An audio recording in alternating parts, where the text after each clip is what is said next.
你管牛来叫劣币驱逐良币，这分明是冥币驱逐劣币啊！起初人们只觉得这是一个玩梗，是一次恶搞，一场狂欢，一部粗制滥造的 3D 片子。直到这个狂欢逐渐失控，牛来票房突破10万，突破100万，突破300万、500万、1000万、1700万，直到今天 AI 预测最终票房1亿3000万。但话又说回来，牛来这片子到现在预测票房都只有1个亿，指望这片子毁灭我们的电影行业，是不是有点太没底气了？依靠形成互联网魔音，以梗的表现病毒式传播，根本没有可复制性。如果你觉得你是良币，你还能怕这个？我们这么多年看电影看下来，肯定也有一种感觉，一部片子在开始宣传的那一刻，基本上就确定了自己要不要去看，心中会对自己要去看的影片有明确的预期。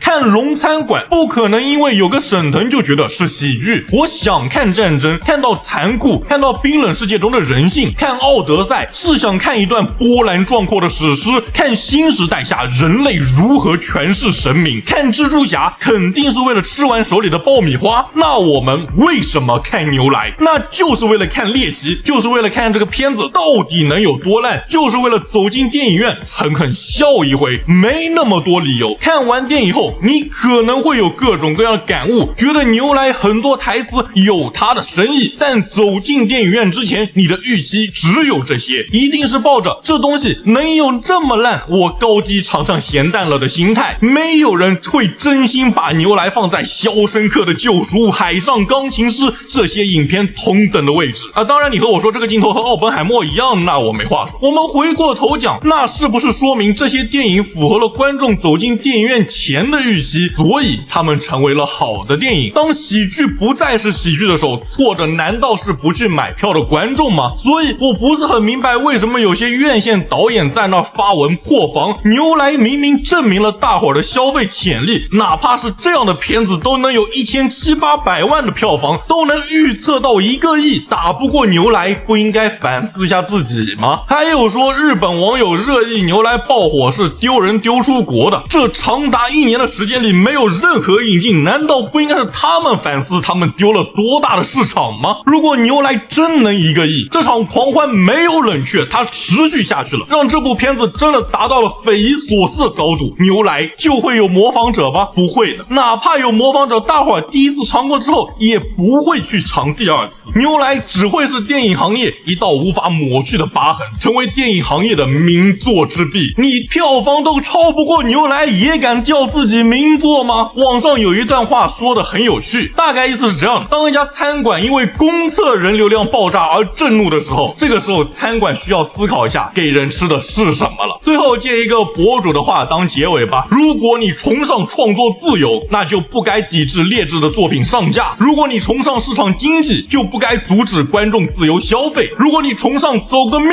文化，就不该反对导演找熟人上院线。那本期视频就到这里，1000多万的票房，我觉得没看过牛来的人应该是大多数。你觉得这片你会去看吗？在评论区说吧。我是凯基，我想和你聊聊动画。